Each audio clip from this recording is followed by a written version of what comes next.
Hello. Today we're going to do a little bit of an overview on airspace. So what I'm going to do is look at sectional charts or aeronautical charts, but instead of looking at paper versions, I'm going to go through some things on what is known as skyvector.com. That's SKYVECTOR, skyvector.com. And on skyvector.com, you can pull up the most recent aeronautical charts, and so we can get a good look at things. So we're in the New Jersey area, so let's take a look at New Jersey's largest airport, which is Newark International Airport, but its three-letter moniker is EWR, as it's known as, or KEWR. So we'll go ahead and go on to the runway and zoom on in here. So we will zoom in to the airport we are looking for. And we can come right up here and zoom in quite nicely into the New York area. You can see here a TFR, which is nicely noted on the sky vector, wouldn't be on the paper chart. And this has been effective since June 5th to June 12th, from the surface to 600 feet above ground level, and is valid for 3 days. And you can see this is over the Manhattan area, so someone is probably likely from the president's family is visiting. And there's a VIP TFR here in full effect.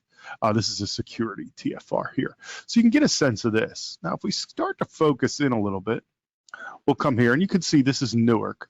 So this is a Class B airspace. And you'll note the inner circle and try to recall the upside down layer cake.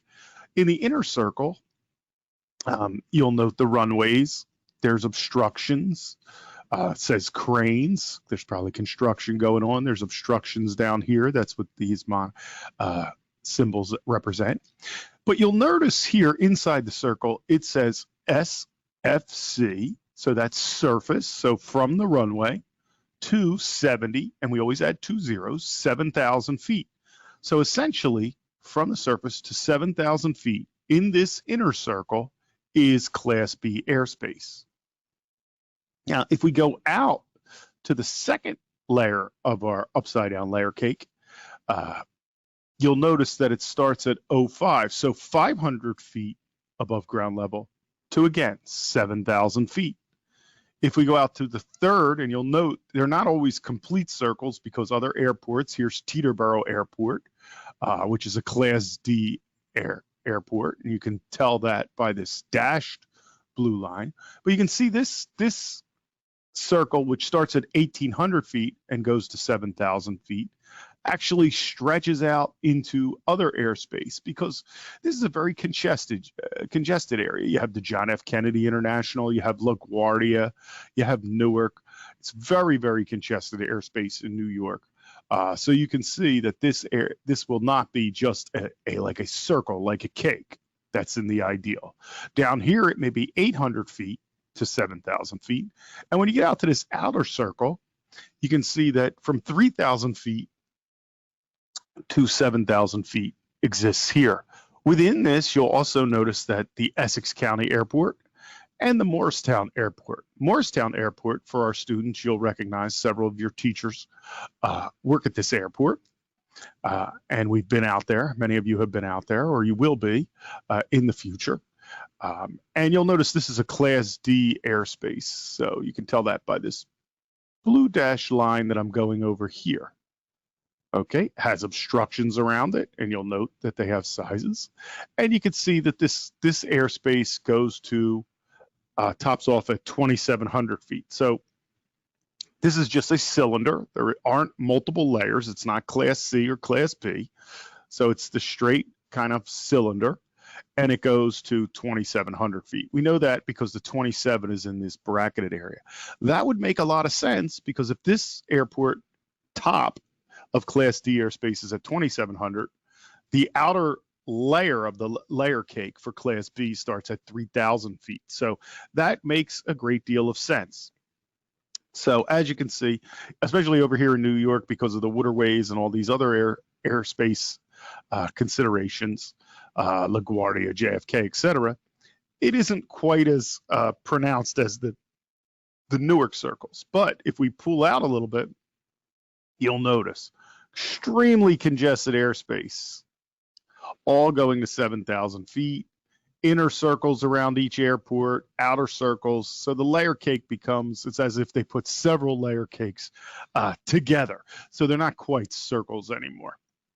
Well, let's move over a little bit. We've kind of seen, and we'll go focus in a little bit more on Morristown. MMU is its three-letter moniker. And you can see you get the CTAF frequency, the ATIS frequency. You get information about the airport. You can see some roads. You can see some towns on the ground to help kind of settle you into where you're going.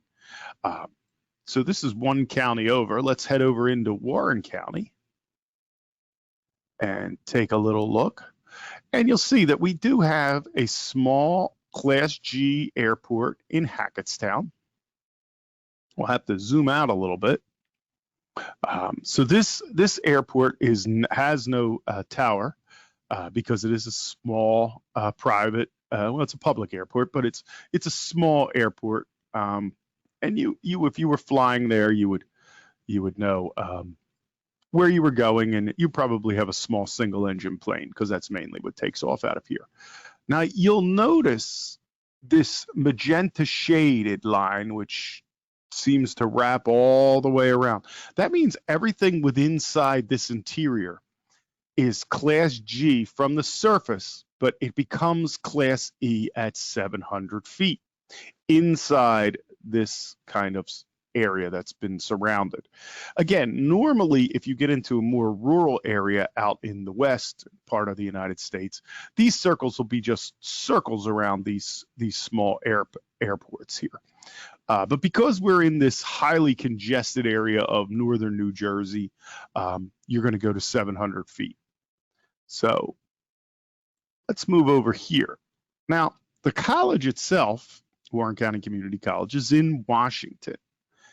And this is the borough of Washington. And this is Route 57 here. It's difficult to make out, the railroad tracks.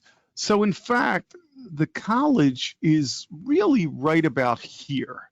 The railroad tracks are behind and Route 57 is in front of the college. So we're in this kind of general area around here. So what does that mean? Well, there's some private airports denoted by these R's, and this one's Matthews. This is Belate, and you can see Rogers Airport up here, private airport. But this magenta actually is circled this way. This magenta is for this direction. This magenta circle is for down below. And this magenta circle here is for the Braden Airport right here.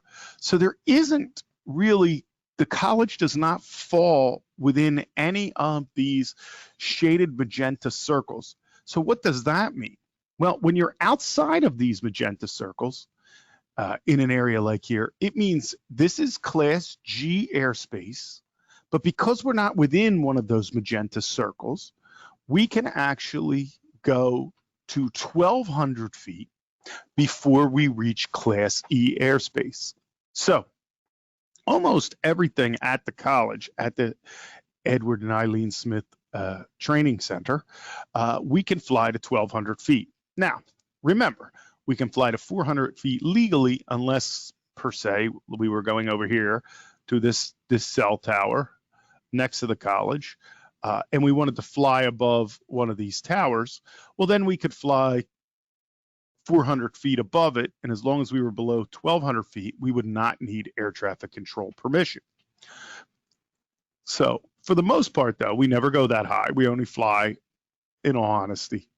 Let me teach you a little something about drones. Low and slow is where all the money's made. So I know it's exciting the first time you fly a drone, if you haven't flown one, to get up to the 400 feet, but it really isn't the sweet spot for normally inspections or what you might be doing. The only time you're going to go really to this height is if you wanted to go, the 400 feet in the air around the tower itself. If you were doing an inspection or something of this nature, you would want to do that. Let me talk to you about these private airports. Now, they have changed it, so now you no longer have to contact every private airport within a 5-mile kind of radius of where you're flying. But as a general rule of thumb, you're going to want to know, especially if it's a regular place you fly, what does this entail? So out of Hackettstown, you can get fuel there. By these tick marks kind of tell you that. It's single engine planes. So we're going to get some single engine planes flying over here. And in fact, these kind of V routes, these Victor routes, are really kind of telling you these are major kind of highways, but they tend to be commercial planes well above anything we're going to fly. But when we're here, although they're not directly over our training center, we want to be aware because we're going to see a lot of these planes. So that's what this is telling us at this point. And these are usually normally approach patterns for takeoff and landings at various airports in the area. So it is important to pay attention. Back to the private airports. So you may see one. Here's one, Rogers Private Airport. Happen to know the owner of this one. And this is really a field at a farm. It's more akin to like a crop dusting kind of scenario. So doesn't take off planes very often. But still having communication, especially if you're flying an area of quite regularly with the small airports, letting them know you're there, obviously increases safety. Requirement? No. Safety consideration? Yes, it is. So as we move over here towards the Phillipsburg, okay, and we don't normally fly in Phillipsburg, although I will tell you our route or our lab is here. So we do have drone operations, but we tend not to fly here for a couple of reasons. There's a helipad right next to the college facility for the hospital, which does bring helicopters in, and they tend to be low flying and quick moving. If you think of it, they're usually used in an emergency situation. So we want to be cognizant that that is going on in the airspace. We want to pay attention to this flag here as well, because this is telling us that there's a lot of air traffic in this area. And that air traffic could be approach patterns for what is here. This is Allentown. So let's talk a little bit about Allentown as I move it into the center, another airport located near the college, which will give us some indication of airspace as well. So we can tell because of the magenta solid circles around the airport that this airport is Class C. The coloring tells us that.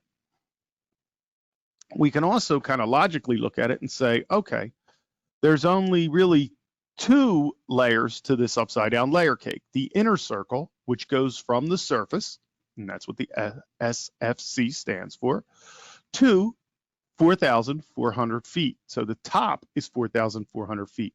If you look at the outer circle of the upside down layer cake, you can see that it is 4,400 feet, 4,400 feet, and 4,400 feet. So all of the Class C for Allentown Airport ends at 4,400 feet and then becomes Class E until the 18,000 feet again. Now, the lower number says where it begins. So this one begins on the runway, okay, SFC. We notice it's towered because it's blue. We know that it has fuel and other services because of these various tick marks and such around. And you can even get a sense that it has 2 runways from the picture. Okay, so when we get to the outer circle here, it starts up here at 2,800 feet. Right here, it starts at 2,200 feet. And over in this section, it starts at 1,900 feet. And so they've designated it rather than just an open circle all the way around because there's congestion, there may be towers, there may be approach patterns, there may be any number of things. The FAA has designated different sections of this outer circle with different altitudes where Class C starts at. Now, if you're down here in Queen City, Allentown, and you had a job and you needed to go to 400 feet, that would be okay because you don't hit Class G airspace until you reach the 2,200 foot point. Okay, if you're inside here, you might have to use the LANC system, although that is not yet on the test. to see how high you could go, and you could get instant approval using something like AirMap. But know that you do need approval anywhere within this circle because Class C starts at the surface. So you need to kind of keep that in mind as you're looking at various airspaces and airports. This gives you kind of an indication of the different airspaces around Warren County Community College. And it's important to recognize these. It's important before you go out on a mission to look at it, and it's definitely important for the test you're going to take, because you're going to need to be able to identify at what height or what altitude Class C starts, Class C ends. You're going to be able to or know that different sections may have a different starting and ending point. You need to know where, if you're in a Class G, like over here in this area, you need to know, okay, well, I'm outside Class C, but Class E starts at 700 feet anywhere within this circle. So even though Class C here doesn't start to 2,800 feet, inside this circle, we know Class E begins at 700 feet. Outside, like over here back at the college, ground goes from surface to 1,200.